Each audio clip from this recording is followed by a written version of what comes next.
जय श्री कृष्ण। श्रीमद् भगवद गीता अध्याय 1 क्या हुआ है वो बात हम इस वीडियो में करेंगे। पहले अध्याय में क्या है? जब कौरव और पांडव महाभारत का युद्ध करने के लिए चले तब राजा धृतराष्ट्र ने कहा कि मैं भी युद्ध को देखने चलूंगा। तब श्री व्यास जी ने कहा कि राजन, नेत्र के बिना क्या युद्ध देखोगे आप? आपके तो धृतराष्ट्र ने कहा देखूंगा नहीं तो क्या हुआ, श्रवण तो करूंगा ही। तब व्यास जी ने कहा हे राजन, तेरा साथी संजय कुरुक्षेत्र की युद्ध लीला यहां बैठे बैठे श्रवण कराएगा। व्यास जी के मुख से यह वचन सुनकर संजय ने विनती करी कि यहां हस्तिनापुर में बैठे बैठे मैं कुरुक्षेत्र की लीला का वर्णन कैसे करूंगा? तब राजा को किस भांति बताऊंगा? व्यास जी ने प्रसन्न होकर संजय से कहा और वचन दिया कि संजय, मेरी कृपा से तुम्हें ऐसी दिव्य दृष्टि प्राप्त होगी जिसके द्वारा तुम सारी बातें युद्ध भूमि की धृतराष्ट्र राजन को बता सकोगे। व्यास जी के इतना कहते ही उसी समय संजय को दिव्य दृष्टि प्राप्त हो गई और बुद्धि भी दिव्य हो गई। अब आगे महाभारत का कौतुक कहते हैं, वो सुनो। 7 अक्षौणी सेना पांडवों की ओर से थी और 11 अक्षौणी सेना कौरवों के तरफ से थी। वो दोनों सेना कुरुक्षेत्र में जाकर एकत्र हुई। भगवद गीता की शुरुआत यहीं से होती है। धृतराष्ट्र ने पूछा, हे संजय, धर्म के क्षेत्र कुरुक्षेत्र में युद्ध की इच्छा से एकत्र मेरे और पांडु के पुत्रों ने क्या किया? ये पहला श्लोक यहां से शुरू होता है। संजय ने कहा, ये दूसरा श्लोक है। इस तरह से आगे सारे श्लोक आपको मिलेंगे। संजय ने कहा, पांडवों की सेना को व्यूहित देखकर दुर्योधन आचार्य द्रोण के समीप जाकर कहने लगे कि हे आचार्य, देखिए आपके शिष्य बुद्धिमान द्रुपद पुत्र ने पांडवों की बड़ी सेना की कैसी व्यूह रचना की है। इस सेना में अर्जुन, भीम जैसे बड़े बड़े धनुधारी, वीर विराट, महारथी द्रुपद, धृष्टकेतु, चेकितान, बलवान काशीराज, पुरुजित, कुंती भोज, नरों में श्रेष्ठ सैव्य, पराक्रमी युधामन्यु, बलवान उत्तमौजा, अभिमन्यु और द्रौपदी के पुत्र सबके सब महारथी हैं। ब्राह्मण श्रेष्ठ, आपके स्मरणार्थ अब मैं अपनी सेना के प्रधान सेनापतियों के भी नाम गिनवा देता हूं।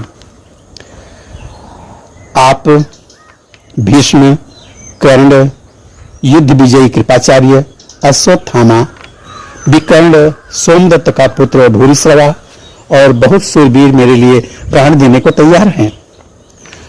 ये लोग शस्त्र चलाने की कला में अति निपुण हैं और युद्ध विद्या में प्रवीण हैं। हमारी सेना का जिसके भीष्म रक्षक हैं अपरिमित बल है और उनकी सेना जिसके भीम रक्षक हैं थोड़ा बल है। अब आप सब अपने अपने मोर्चों पर सावधान रहकर सेनापति की रक्षा कीजिए। भीष्म पितामह ने दुर्योधन को प्रसन्न करते हुए और ऊंचे स्वर से गरजते हुए शंख बजाया। फिर वहां चारों ओर नगाड़े, शंख, ढोल, गोमुखादि अनेक बाजे बजने लगे, जिसका बड़ा भयंकर शब्द हुआ। जिनके अनंतर सफेद घोड़ों के बड़े रथ पर स्थित माधव, श्री कृष्ण और पांडव अर्जुन भी दिव्य शंखों की ध्वनि बजाई। श्री कृष्ण ने पांचजन्य अर्जुन ने देवदत्त नामक शंख को और भीम ने ओंडक नामक बड़े भारी शंख को बजाया।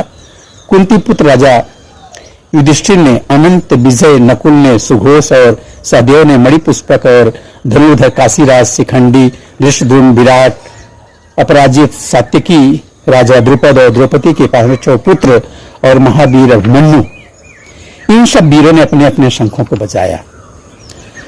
इन शंखों के भारी शब्दों से आकाश और पृथ्वी गूंज उठे और धृतराष्ट्र के पुत्रों के हृदय कांप उठे।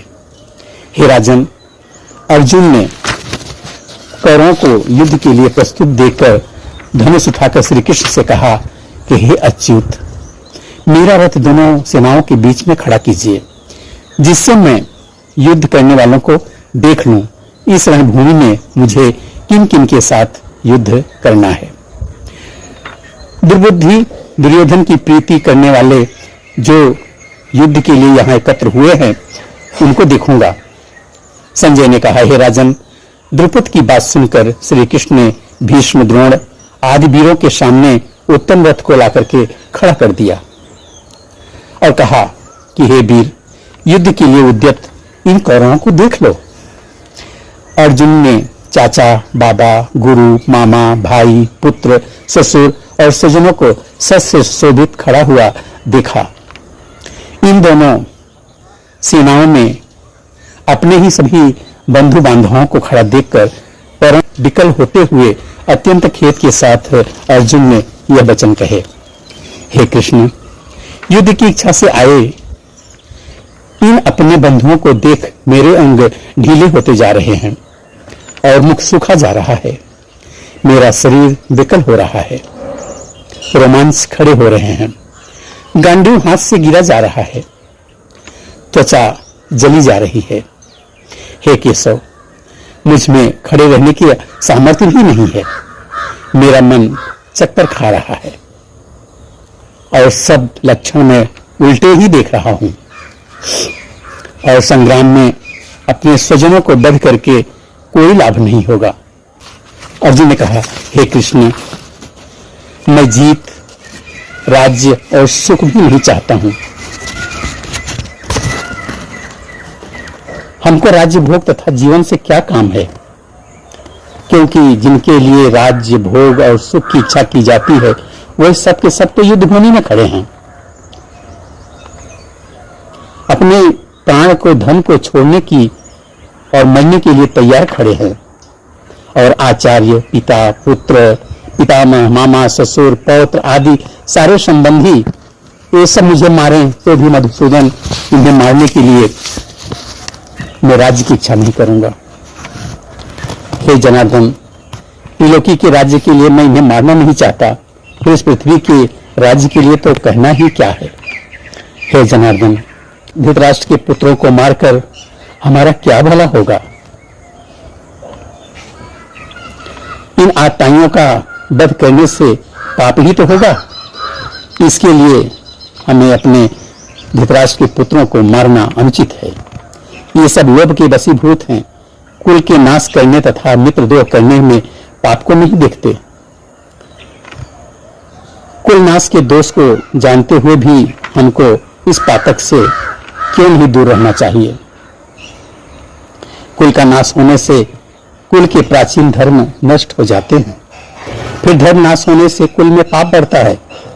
हे कृष्ण, पाप से कुल की स्त्रियां व्यभिचारिणी होती हैं, जिनमें वर्ण संकर संतानें उत्पन्न होती हैं।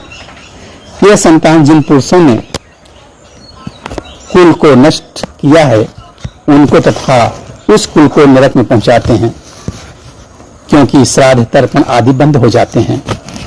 वर्ण संकर बनाने वाले के दोषों में कुल विध्वंसों से जाति धर्म और कुल धर्म निरंतर नाश को होते जाते हैं।